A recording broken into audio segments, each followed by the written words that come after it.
The soup spoon opened in the summer of 1946. Just a narrow box of glass block and chrome siding dropped on the shoulder of a forgotten stretch of US 31 before the interstate carved through eastern Kentucky. Now it sits just off I-65, though the exit is easy to miss, half swallowed by kudzu and pine.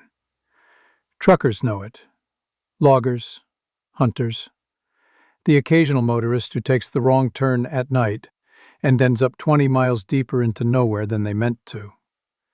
They find the neon spoon in the window, still flickering, still burning orange against the dark. Inside, Luke Raleigh stands behind the counter, same as he has for 50 years. He's in his late 70s now, shoulders bent, eyes sharp. His hair is silver and cut close, his white apron yellowed at the seams. He still flips eggs, still stirs pots, though his hands shake when he pours coffee. Nobody remembers the place without Luke, and nobody forgets the things that happen there. Hunters tell of stepping inside from the freezing woods, only to find the diner thick with August heat, cicadas buzzing just outside the glass.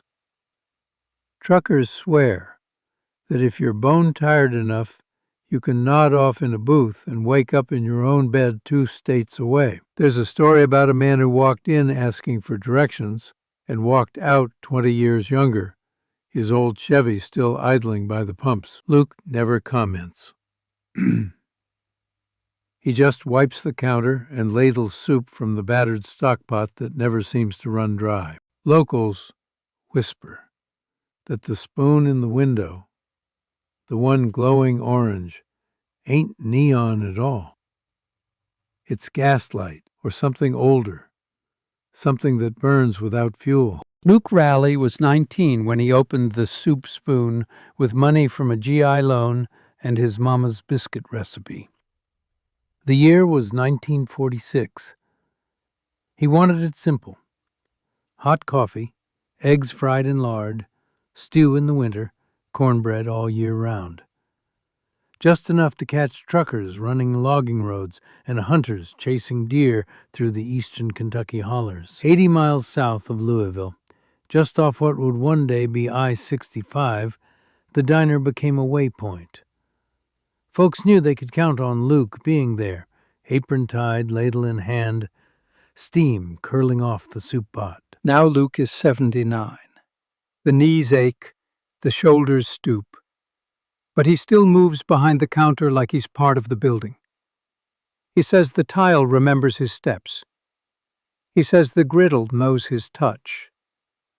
"Place don't run without me," he'll mutter if you ask why he keeps it open. Never has. But there's more to it than pride. Luke's seen things in the soup spoon he can't explain, though he's quit trying. A logger walked in soaked from a rainstorm, except outside it was clear, stars sharp as knives. A woman stopped for coffee on her way to Nashville in 1957. She came back last year, wearing the same dress, the same lipstick, not a day older. Sometimes the booths sit empty until Luke blinks, and suddenly a stranger's there, already halfway through a plate of biscuits and gravy. Sometimes he locks up, drives home, and when he comes back at dawn, there's a fresh dollar bill on the counter, warm, like it just left someone's hand. Luke never tells these stories straight. He keeps them folded into his talk like a crease in an old road map. Mention the soup and he'll say, "Don't spoil a good thing by asking what keeps it full." Mention the orange spoon glowing in the window, and he'll shrug.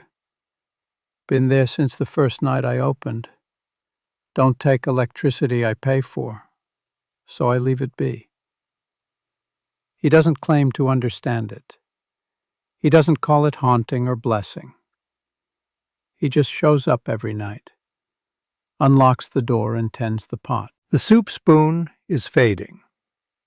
Cracked linoleum, stools with torn vinyl, jukebox dead 30 years. But Luke stays. He suspects the day he doesn't, the day he lets the doors stay locked, the place will vanish. Not shut down. Vanish. Like it was never there. And some nights, when the neon flickers and the clock over the griddle ticks too loud, Luke wonders if maybe he'll vanish with it. Luke sat in the corner booth, the one facing the window, and poured himself a bowl from the pot. It smelled like it always had, rich, heavy, warm. He'd never asked what kept it full. Tonight he didn't need to. As the spoon's glow filled the room, the rain outside stopped. The walls around him seemed to breathe, like the diner itself was sighing in relief. Luke lifted the spoon, tasted the broth, and closed his eyes. By morning, travelers passing that stretch of I-65 found nothing but an empty patch of gravel and grass. No chrome siding, no glass blocks, no orange glow in the window.